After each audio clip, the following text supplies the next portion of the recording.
तो चलिए आज बिना किसी टाइम वेस्ट करते हुए हम अपनी आज की नॉलेज गेन करते हैं। तो आज हम क्या गेन करने वाले हैं कंप्यूटर लैंग्वेजेस के बारे में। क्या होती है कंप्यूटर लैंग्वेजेस, इसके क्या टाइप्स होते हैं, वो आज हम इस वीडियो में कवर करेंगे। तो चलिए आगे बढ़ते हैं। सो फर्स्ट ऑफ ऑल अगर मैं सिंपली आपसे पूछूं कि लैंग्वेज क्या है, लैंग्वेज क्या है, इंग्लिश, हिंदी, कोई भी भाषा, उसे हम लैंग्वेज कहते हैं। और सिंपल भाषा में बोले तो medium by which we communicate with each other, for instance Hindi, English, French. अब इसमें क्या है, भाषा या फिर लैंग्वेज कहूँ, एक मीडियम है जिससे हम आपस में बात कर सकते हैं। जैसे अभी मैं हिंदी में आपसे कम्युनिकेट कर पा रहा हूँ तो हिंदी में बोल रहा हूँ। अगर कोई इंग्लिश समझने वाला होगा उससे मैं इंग्लिश में कम्युनिकेट कर सकता हूँ। अगर मुझे फ्रेंच आती होगी तो मैं उससे फ्रेंच में बात कर सकता हूँ। तो एक तरीके से वह माध्यम है, भाषा वह माध्यम होता है जिसके ज़रिए हम कम्युनिकेट कर रहे हैं आपस में। तो ऐसे ही जब हम कंप्यूटर से कम्युनिकेट करते हैं या कंप्यूटर को कोई इंस्ट्रक्शन देते हैं तो उसके लिए हमें कंप्यूटर लैंग्वेजेस की ज़रूरत होती है। ठीक है। Similarly we have computer languages for the communicate और giving the instructions to the computer. तो कंप्यूटर को इंस्ट्रक्शन देने के लिए या कंप्यूटर से बातचीत करने के लिए हमें कंप्यूटर लैंग्वेजेस की ज़रूरत होती है। अब ये कंप्यूटर लैंग्वेजेस होती क्या है एक्चुअली में, होती ये क्या है, आपकी कोडिंग क्या होती है, जो आप कोडिंग करते हो। कोडिंग को ही मैं लैंग्वेज कहूँगा क्योंकि इन्हीं लैंग्वेज के ज़रिए हम कोडिंग का यूज़ करते हैं अलग अलग कोड एडिटर में, जो कि हम आगे अपनी आने वाली वीडियोस में सीखेंगे। कोडिंग सीखेंगे, कोडिंग का फर्स्ट स्टेप देखेंगे, HTML से शुरू करेंगे और बाकी अलग अलग डिफरेंट टाइप्स की लैंग्वेज देखेंगे। ओके। सो अब देखो कंप्यूटर लैंग्वेज के टाइप्स क्या होते हैं। आपने लैंग्वेज समझ लिया कि लैंग्वेज है क्या, बातचीत करने का वह तरीका। अब बातचीत करने के लिए कंप्यूटर से हमें अलग अलग टाइप की लैंग्वेज सीखनी पड़ती है। तो सबसे पहले हमने कंप्यूटर लैंग्वेजेस को दो हिस्सों में बांटा है। एक तो आपकी लो लेवल लैंग्वेज, एक है आपकी हाई लेवल लैंग्वेज। तो देखो जो लो लेवल लैंग्वेज है, लो लेवल लैंग्वेज आपकी वो लैंग्वेज होती है जो आपके कंप्यूटर समझ सकता है। लो लेवल लैंग्वेज आपकी वो लैंग्वेज है जो आपका कंप्यूटर समझ सकता है। जैसे फॉर एग्जांपल मशीन लैंग्वेज और असेंबली लैंग्वेज। देखो मशीन लैंग्वेज का दूसरा नाम भी है बाइनरी लैंग्वेज। आपने देखा होगा कि कंप्यूटर अगर कभी भी क्वेश्चन पूछा जाता होगा कंप्यूटर कौन सी भाषा समझता है या कौन सी लैंग्वेज समझता है, तो वो लैंग्वेज होती है बाइनरी लैंग्वेज या फिर मशीन लैंग्वेज। ठीक है। जिसके इंस्ट्रक्शन जो होते हैं खाली जीरोस और वंस में दिए जाते हैं। खाली यही दो वैल्यू ही होती है कंप्यूटर के कोड के पास। जो कंप्यूटर की मशीन लैंग्वेज है इसके कोड के पास यही दो वैल्यू होती है, वंस और zeros. One for true value, मतलब अगर हाई वोल्टेज है, हाई करंट है, और जीरो यानी उसमें करंट नहीं है, नो वोल्टेज है, लो वोल्टेज। तो इन दोनों का यूज़ करा जाता है इंस्ट्रक्शन को क्रिएट करने के लिए। तो लो लेवल लैंग्वेज वही है जो आपका कंप्यूटर समझता है। और दूसरी लो लेवल लैंग्वेज है असेंबली लैंग्वेज। ये क्या करती है, ये use mnemonics to create instruction. ये निमोनिक्स का यूज़ करती है इंस्ट्रक्शन बनाने के लिए। जो इंस्ट्रक्शन चाहते हैं वो अलग अलग करेक्टर्स या फिर निमोनिक्स बना के दिए जाते हैं। तो ये भी कंप्यूटर ही समझ सकता है। ठीक है। अब बात करते हैं हम दूसरे टाइप्स की, जो कि क्या है, हाई लेवल लैंग्वेज या फिर हम जिसे कह सकते हैं प्रोग्रामिंग लैंग्वेज। अब ये हाई लेवल लैंग्वेज क्या है और प्रोग्रामिंग लैंग्वेज क्या है। तो हाई लेवल लैंग्वेज या फिर कहूँ प्रोग्रामिंग लैंग्वेज, वो इंग्लिश के कोड होते हैं। They use the code understandable by humans. जो कोड हम समझ सकते हैं वैसे कोड को ये तैयार करती है हाई लेवल लैंग्वेजेस और प्रोग्रामिंग लैंग्वेजेस, जिनके इंस्ट्रक्शन हम इंग्लिश में पढ़ सकते हैं, समझ सकते हैं और वह इंस्ट्रक्शन हम देते हैं। फॉर एग्जांपल देखो आप C++, Java, Python, PHP, Pascal, Ruby, Node JS, इससे भी ज़्यादा बहुत डिफरेंट डिफरेंट तरीके की बहुत सारी प्रोग्रामिंग लैंग्वेज अपनी दुनिया में है। और आपको एक फैक्ट भी बता दूं, अभी एक इंडियन प्रोग्रामिंग लैंग्वेज आई थी जिसका नाम था भाईलैंग करके। एक इंडियन प्रोग्रामिंग लैंग्वेज जिसका नाम है भाईलैंग। ये जावा स्क्रिप्ट की तरह है थोड़ी, भाईलैंग। तो इसके कोड पूरे हिंदी में, जैसे फॉर एग्जांपल बोल भाई, हाँ बोल, और लूप बनाने के लिए अगर भाई। तो जिसने प्रोग्रामिंग लैंग्वेज हल्की फुल्की कर रखी है वो समझ गया होगा कि मैं क्या पॉइंट बोल रहा हूँ। ओके। तो ये तो रही बात की बात, ये इंडियन प्रोग्रामिंग लैंग्वेज हम इसे कह सकते हैं। तो चलिए अब देखते हैं आगे। अब कंप्यूटर लैंग्वेजेस दो टाइप्स की देख ली हमने, लो लैंग्वेज, हाई लेवल लैंग्वेज। लो लैंग्वेज जो मशीन समझ सकती है, जैसे मशीन लैंग्वेज हो गई और असेंबली लैंग्वेज हो गई। और हाई लेवल लैंग्वेज वो लैंग्वेज जो कि हम समझ सकते हैं, जो कि इंग्लिश के कोड में या फिर अलग अलग तरीके से अपने कोड बना के हम समझ सकते हैं इसको। अब एक प्रॉब्लम यहाँ ये आती है कि भाई हम तो हाई लेवल लैंग्वेज समझ सकते हैं और जो कंप्यूटर है हमारा वो तो मशीन लैंग्वेज या फिर हम कहें बाइनरी लैंग्वेज समझता है। तो इस लैंग्वेज को इसमें कन्वर्ट करने के लिए और इस लैंग्वेज को इसमें कन्वर्ट करने के लिए हमारे पास प्रॉब्लम खड़ी हुई। तो इस प्रॉब्लम को ख़त्म करने के लिए हमने यूज़ करे ट्रांसलेटर। क्या यूज़ करें? ट्रांसलेटर्स। अब ये ट्रांसलेटर्स क्या है? ट्रांसलेटर को समझो पहले। फॉर एग्ज़ाम्पल सपोज़ कीजिए मैं स्पेन गया, स्पेन में स्पेनिश मेरे को नहीं आती, तो मैं अपने साथ एक ऐसा बंदा लेके गया जिसको स्पेनिश आती है। मैं अपने साथ एक ऐसा बंदा लेके गया जिसको स्पेनिश आती है। तो उसने मेरे लिए, जो वो स्पेनिश बोल रहे थे उसने उसको हिंदी में कन्वर्ट करा, और मेरी हिंदी को जो स्पेनिश बोल रहे थे उसके लिए वो स्पेनिश में कन्वर्ट करा हिंदी को। तो वो एक तरीके से क्या हो गया, ट्रांसलेटर हो गया, कि जो दो लैंग्वेज को अलग अलग हिस्सों में अलग अलग उसमें कन्वर्ट कर रहा है। तो ऐसे ही कंप्यूटर लैंग्वेजेस के लिए कुछ हार्डवेयर सॉफ्टवेयर होते हैं जिनको हम ट्रांसलेटर्स कहते हैं, जो कि कोड को, हाई लेवल के कोड को, हाई लेवल लैंग्वेज वाले कोड को मशीन लैंग्वेज में बदल देंगे, और मशीन लैंग्वेज वाले कोड को प्रोग्रामिंग लैंग्वेज में बदल देंगे, ताकि हम कंप्यूटर से अपनी बातचीत जारी रखें। ओके।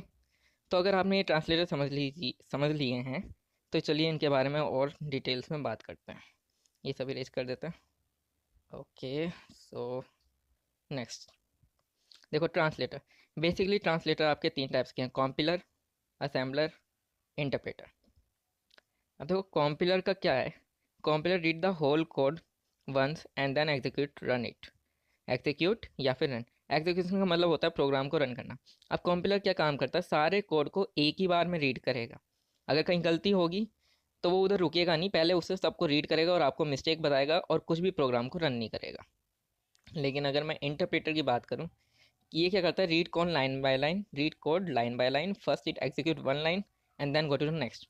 मतलब एक लाइन को रीड करेगा, उसे एग्जीक्यूट कर देगा, यानी उसे रन कर देगा, उसके बाद ये अगली लाइन पे जाएगा, फिर उसको रीड करके उसको एग्जीक्यूट करेगा। तो ये एक ही लाइन को एग्जीक्यूट करता रहता है। अगर बीच में कहीं एरर आई तो ये वहाँ रुक जाएगा, कि यहाँ एरर है, वो वहाँ पे रुक जाएगा। लेकिन कॉम्पिलर के केस में ऐसा नहीं होगा, वो पूरा कोड पढ़ेगा, अगर कहीं पे भी मिस्टेक है वो पूरे कोड को ही रन नहीं करता। वो पूरे कोड को ही रन नहीं करता कि पहले मिस्टेक ठीक करो फिर मैं रन करूँगा। लेकिन यहाँ पे जितने कोड ठीक हैं, ऊपर की लाइनें ठीक है, तो वो कोड को रन कर देगा। अब ये बीच में है सैम्पलर। अब इनका कन्वर्जन देखते हैं, कन्वर्जन कैसे कैसे होता है। अब देखो मशीन लैंग्वेज के कोड को हम बोलते हैं ऑब्जेक्ट कोड। जो बाइनरी लैंग्वेज का कोड है उसको हम बोलते हैं ऑब्जेक्ट कोड, क्योंकि मशीन हमारे लिए एक ऑब्जेक्ट है, तो इसलिए उसके कोड को बोलते हैं ऑब्जेक्ट कोड। और जो हमारा हाई लेवल वाला लैंग्वेज का कोड होता है उसको हम बोलते हैं सोर्स कोड। सोर्स कोड यानी जो कोड हम दे रहे हैं वो हमारा सोर्स कोड कहलाता है, जो कोड हम दे रहे हैं प्रोग्रामिंग लैंग्वेज में। अब जब भी हम हाई लेवल लैंग्वेज से, मतलब सोर्स कोड से ऑब्जेक्ट कोड में कन्वर्ट करेंगे, या ऑब्जेक्ट कोड से सोर्स कोड में कन्वर्ट करेंगे, तो हमें ज़रूरत पड़ती है या तो एक कॉम्पिलर की या इंटरप्रेटर की। किसकी ज़रूरत पड़ती है? या तो कॉम्पिलर की या इंटरप्रेटर की। ओके। लेकिन अगर असेंबली लैंग्वेज का कोड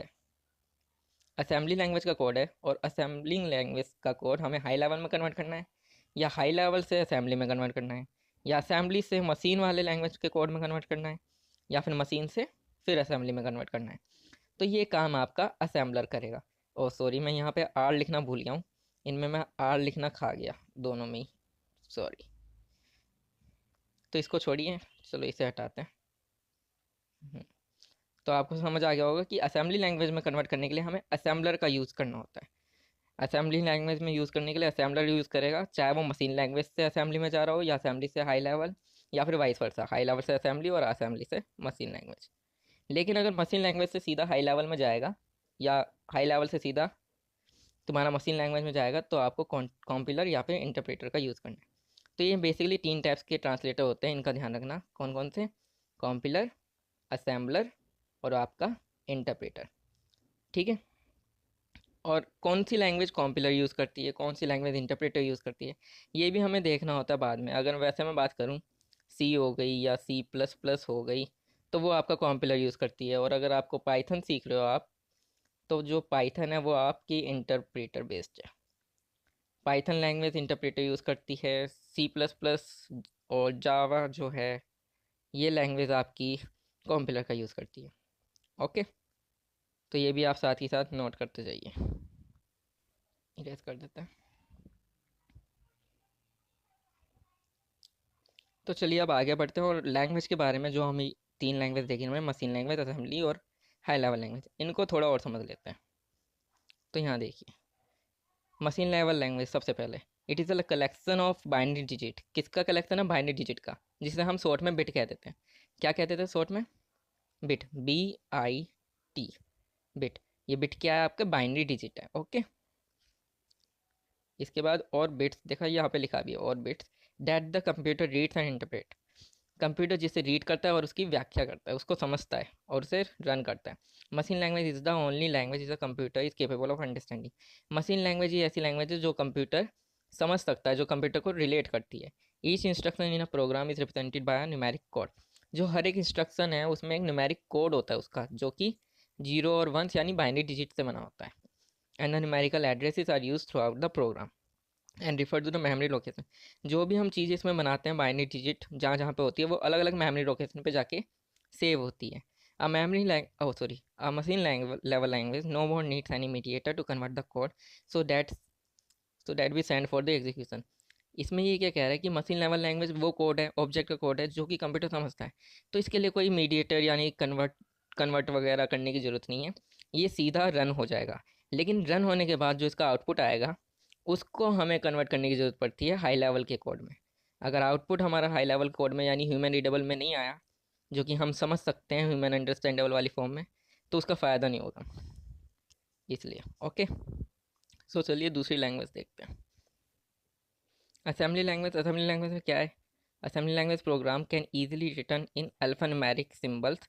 वो मशीन लैंग्वेज की तरह नहीं है, इसमें अल्फान्यूमेरिक सिंबल्स होते हैं instead of zeros and ones. Zeros ones की जगह इधर अल्फान्यूमेरिक सिंबल्स होते हैं। Meaningful and easily rememberable. Easily rememberable मतलब वो हमें ईजिली याद रह सकते हैं, ऐसे सिंबल इसमें बनाए जाते हैं। जैसे एग्जाम्पल के तौर पे ऐड फॉर एडिशन, ऐड के लिए मतलब कुछ भी चीज़ें ऐड करने के लिए ऐड लिख दिया। सब्ट्रैक्ट करने के लिए SUB। CMP फॉर कंपैरिजन, किसी दो चीज़ों में कंपैरिजन करना है। Such symbol are known as mnemonics. इन्हीं सिंबल को हम निमोनिक्स कहते हैं। तो इसलिए हमने इस लैंग्वेज में कहा था कि ये लैंग्वेज निमोनिक्स का यूज़ करती है इंस्ट्रक्शन प्रोवाइड कराने के लिए। ओके। तो चलिए अब हाई लेवल लैंग्वेज देखते हैं, जो कि हमें जिस पे वर्क करना है और हमें सीखनी है।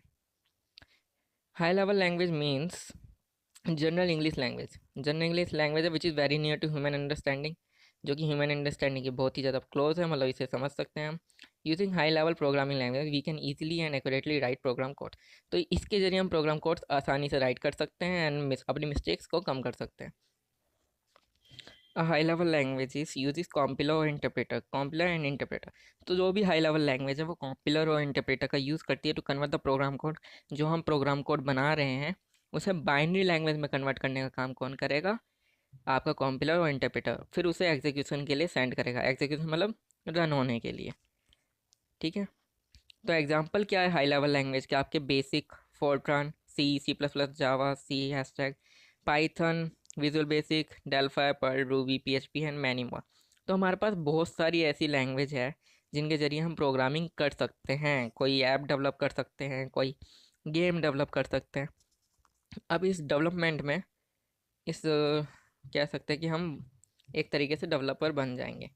अब जो भी हम चीज़ें डेवलप कर सकते हैं इसके ऊपर एक अलग वीडियो बनाऊंगा मैं, जिसमें मैं बताऊंगा कि आप कोडिंग के ज़रिए किस किस लैंग्वेज के ज़रिए क्या क्या चीज़ें डेवलप कर सकते हो। वैसे गेम्स, कोई भी आपका ऐप है, तो आप ये सब चीज़ें इसी से डेवलप कर सको। कोई वेबसाइट है, वेबसाइट डेवलप करने के लिए तो फ्रंट एंड लैंग्वेज आएगी, वो बाद में बताएंगे। चलो तो ठीक है, ये हो गई आपकी हाई लेवल लैंग्वेज। उम्मीद है आपको ये सब समझ आया होगा और वीडियो मेरी अच्छी लगेगी। तो thanks for watching this video.